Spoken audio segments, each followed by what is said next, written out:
آپ سن رہے ہیں کتاب ایک بار ملو ہم سے۔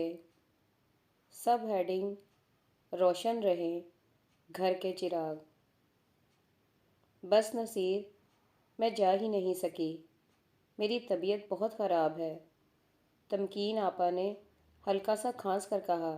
اب تمہیں کیا بتاؤں، تم وہاں اکیلے ہو، پریشان ہوگے۔ انہوں نے دھڑلے سے جھوٹ بولا۔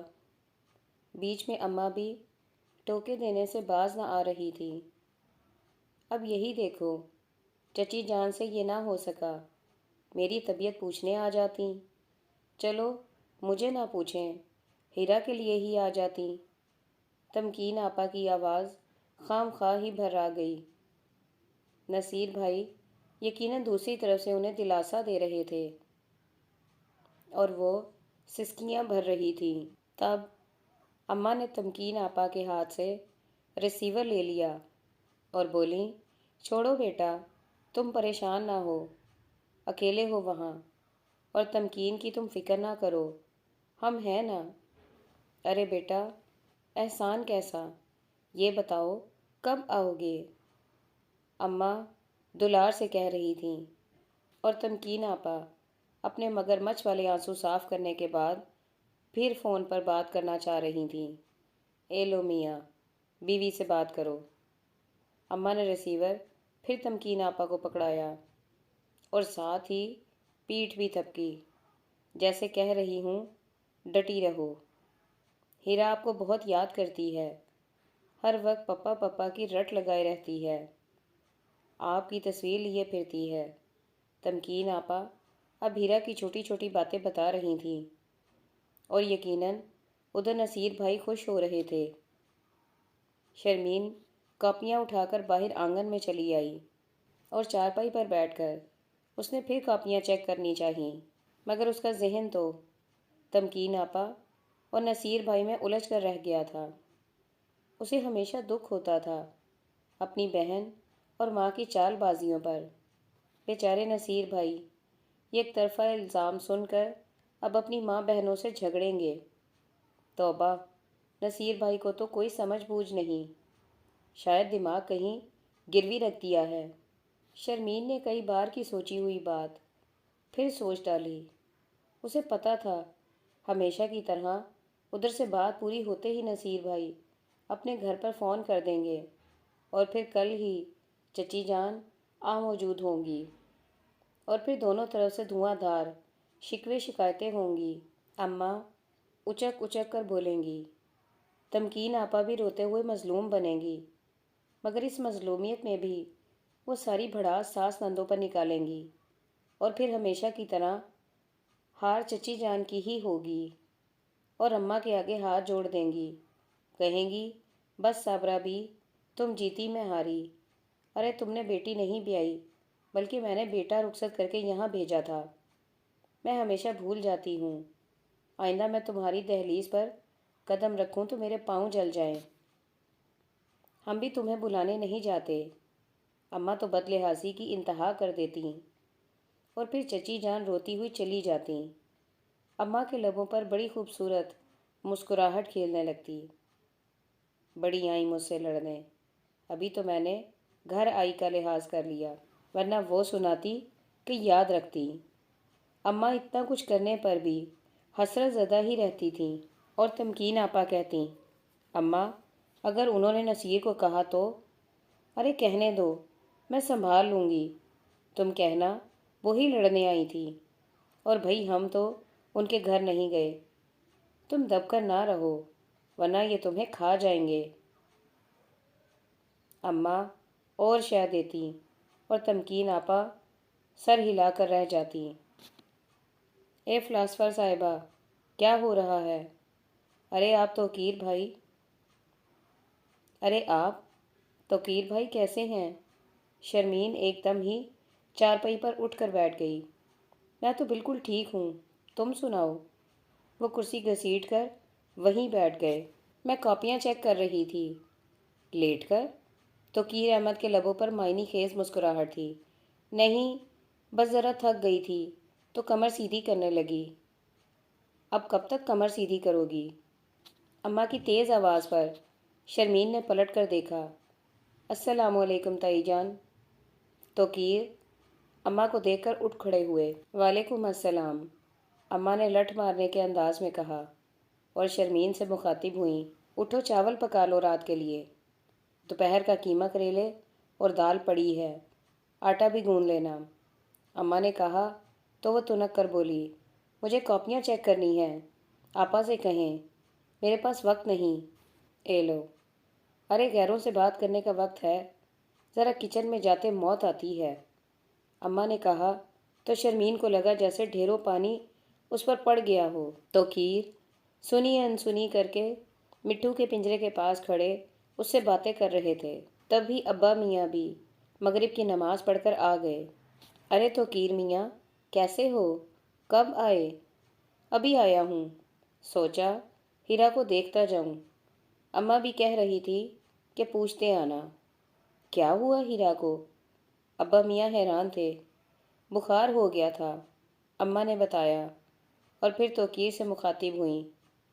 تمہیں بھیج دیا اماں نے، کیا ان کے مہندی لگی ہے؟ پوتی کو دیکھنے خود نہیں آ سکتی تھیں؟ دور بیٹھے بس چونچلے کرنے آتے ہیں۔ اماں تن سے باز نہ آئیں۔ مہندی تو نہیں لگی، البتہ اماں کے گھٹنوں میں درد ہے، اس لیے نہیں آ سکیں، نہایت رسان سے توقیر نے جواب دیا۔ شرمین کو ان کے حوصلے پر حیرت تھی کہ کس قدر قوت برداشت تھی ان میں۔ جاؤ بیٹا، توقیر کے لیے چائے تو بنا لاؤ، ابا بولے۔ رہنے دیں تایا ابو، توقیر احمد بولے۔ ارے بیٹا، تمہارے طفیل، ہم بھی پی لیں گے۔ ابا میاں ہنسے اور دالان میں پڑی کرسی پر بیٹھ گئے۔ شرمین نے اندر جاتے جاتے دیکھا تو توقیر احمد بھی ابا میاں کے پاس ہی پڑی کرسی پر بیٹھ رہے تھے۔ پھر اس نے چائے بنائی، ساتھ ہی کباب بھی فرائی کر لیے تھے۔ اسے پتہ تھا توقیر احمد آفس سے سیدھے آئے ہیں، پھر خالی چائے دینا اچھا نہیں لگتا نا۔ تب ہی اماں آ گئیں۔ کباب تلنے ضروری تھے؟ اماں آہستہ بولے، توقیر بھائی سن لیں گے۔ شرمین گھبرائی۔ تو سن لے، انہی مچ ٹنڈوں کے لیے بنا کر رکھتی ہوں، ان کا بھائی پیسے بھیجتا ہے، شرمین نے کہا۔ نصیر اپنے بیوی بچوں کے لیے بھیجتا ہے، اور ادھر بھی تو ڈرافٹ آتے ہیں، تمہاری چچی سانپ بن کر بیٹھی ہیں، ہم تو نہیں جاتے کھانے۔ اماں باقاعدہ لڑ رہی تھیں۔ پلیز اماں، شرمین روحان سی ہو گئی اور ٹرے اٹھا کر باہر آ گئی۔ ابا میاں اور توقیر احمد سیاست پر بحث میں مصروف تھے۔ شرمین نے سوچا، شکر ہے توقیر بھائی نے اماں کی باتیں نہیں سنی، مگر وہ سن بھی لیتے تو کیا کرتے؟ اسرار احمد، انوار احمد اور ابرار احمد 3 بھائی تھے، بہن ایک ہی تھی، خالدہ۔ اسرار احمد کے تمکین، سفیان، شرمین، مہرین، امبرین اور سبحان تھے۔ انور احمد کی اولادوں میں طفیل، نصیر احمد، توقیر احمد، طلت اور مقدس تھیں۔ نصیر شادی کے 1.5 سال بعد دبئی چلے گئے تھے، تو اسرار احمد کی بیگم یعنی صابرہ بیگم تمکین کو میکے لے آئی کہ جب اس کا میاں ہی گھر نہ تھا تو تمکین سسرال میں رہ کر کیا کرتی؟ پھر یہیں ہیرا پیدا ہوئی تھی، اور اب ہیرا بھی 2 سال کی تھی، مگر صابرہ بیگم نے بیٹی کو سسرال نہ بھیجا تھا۔ نصیر احمد سال بعد 1 ماہ کی چھٹی آئے تو تمکین سسرال گئی تھی، پھر میاں کے جاتے ہی میکے آ گئی۔ نصیر احمد کی بہن طلت کی شادی حیدرآباد میں ان کے خالہ زاد محسن سے ہوئی تھی، اور وہ حیدرآباد میں رہتی تھیں۔ ابرار احمد کے صرف 2 ہی بیٹے تھے، شعیب اور سیف، جبکہ خالدہ کی بڑی بیٹی نرگس تھی، اور پھر تنویر اور منیر تھے۔ سب بھائی بہن شادی شدہ تھے اور اپنے گھروں میں خوش۔ اسرار احمد کی بیگم کی سسرال سے کبھی بھی نہ بنی تھی، زبان کی تیز تھیں، اور کوئی بھی ان کی زبان کے تیروں سے محفوظ نہ رہتا تھا۔ انوار دلہن رضیہ خاتون ان کی چچا زاد تھیں، مگر صابرہ بیگم کی دیورانی سے بھی کبھی نہ بنی۔ مگر بڑی بھابھی کی زبان کی تیزی دیکھ کر انوار احمد نے اپنی ماں سے کہا تھا، اماں، جب بڑی بہن ایسی ہے تو چھوٹی بھی ایسی ہی ہوگی۔ میں یہاں شادی نہیں کروں گا، باقی جہاں چاہے۔ تب قرہ رضیہ خاتون کے نام کا نکلا تھا، اور وہ پہلے روز سے ہی رضیہ خاتون کے لیے شمشیر برہنہ رہیں۔ رضیہ خاتون بڑی صابر خاتون تھیں، کبھی پلٹ کر جیٹھانی کو جواب نہ دیا تھا۔ جوائنٹ فیملی سسٹم تھا، سب اکٹھے رہتے تھے، اور رضیہ خاتون کے کاموں میں مین میخ نکالنا صابرہ بیگم کا کام تھا۔ پھر جب ابرار اور خالدہ کی بھی شادی ہو گئی تو وہ سب علیحدہ ہو گئے۔ پرانا مکان ابرار کے حصے میں آیا تھا، جبکہ اسرار احمد اور انوار نے الگ گھر بنوائے تھے۔ یوں ہی وقت گزرتا رہا، بڑے بوڑھے اور بچے جوان ہوتے گئے۔ تب اسرار احمد نے ہی تمکین کا رشتہ نصیر احمد سے کر دیا کہ انہیں نصیر بہت پیارا تھا۔ انوار احمد کو اس میں کوئی اعتراض نہ تھا، اور یوں صابرہ بیگم کے نہ چاہتے ہوئے بھی یہ شادی ہو گئی تھی۔ مگر رضیہ خاتون سے جو ایک چپکلش شروع سے آ رہی تھی، اس نے انہیں چین نہ لینے دیا تھا، اور اس کا بدلہ انہوں نے یہ لیا کہ شادی کے بعد بھی تمکین اکثر ان کے پاس رہتی۔ ویسے بھی وہ ماں کی لاڈلی تھی۔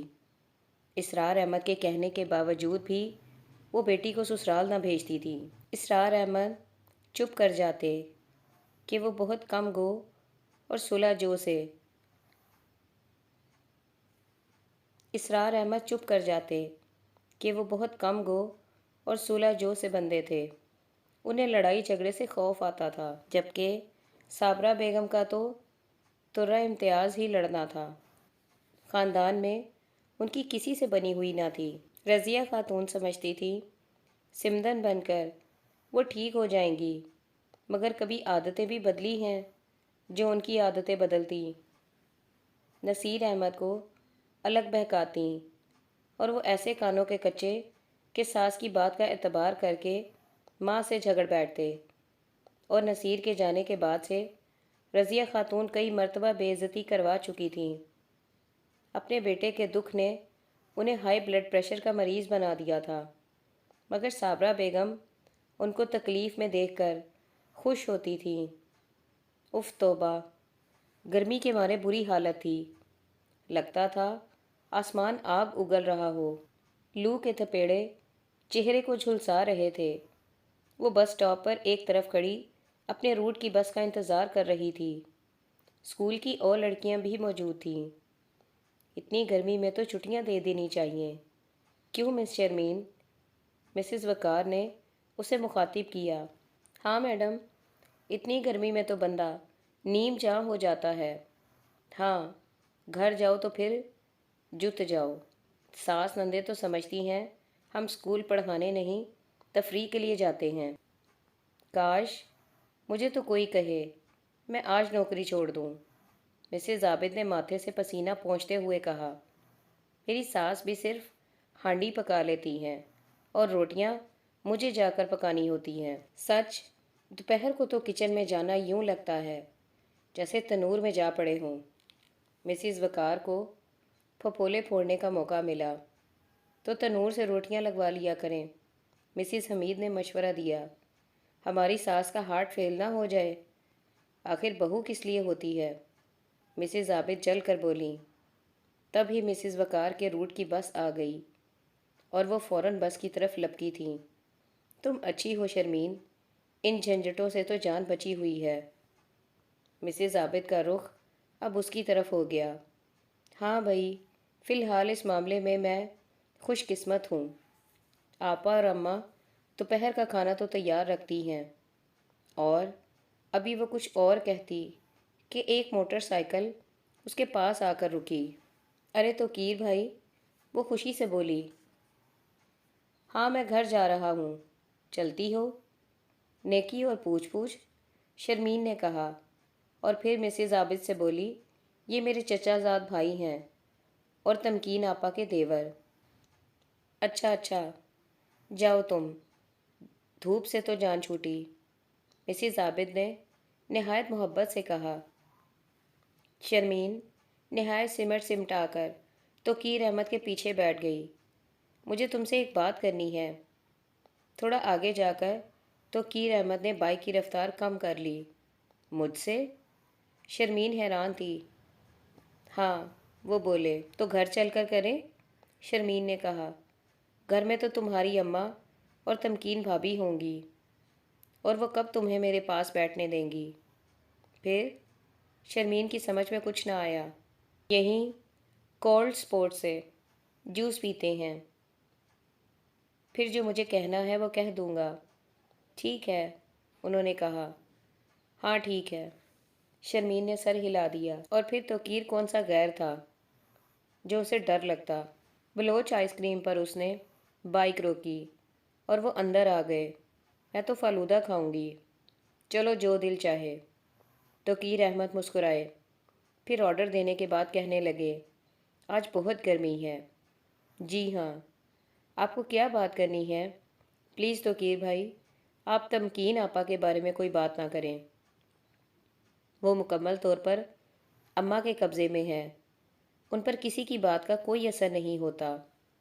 آپ یقین کریں، جب اماں اور وہ چچی جان سے لڑتی ہیں تو مجھے بہت دکھ ہوتا ہے۔ وہ شرمندہ سی تھی۔ یہ تو سب نصیر بھائی کی کمزوری ہے، توقیر احمد بولے۔ بالکل صحیح کہا آپ نے، اور پھر ایک بار میں نے کہہ دیا تھا کہ آپ آپا کی بات پر آنکھ بند کر کے اعتبار نہ کیا کریں، تو انہوں نے آپا سے کہہ دیا۔ یقین کریں، وہ گھر میں دنگل پڑا کہ میں بتا نہیں سکتی۔ اماں نے 100 صلواتیں سنا دیں، اور تو اور نصیر بھائی کا فون سننے پر پابندی لگ گئی۔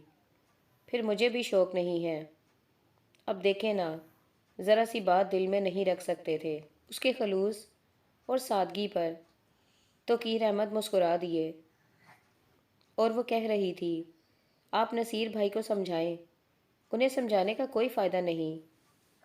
میں جو کچھ بھی کہتا ہوں وہ فوراً تائی جان اور بھابھی تک پہنچ جاتا ہے۔ اب تو میں نے بھی تمہاری طرح ان سے بات کرنا چھوڑ دیا ہے، انہوں نے کہا۔ اچھا، جب ہی اماں آپ کو دیکھتے ہی چراغ پا ہو جاتی ہیں۔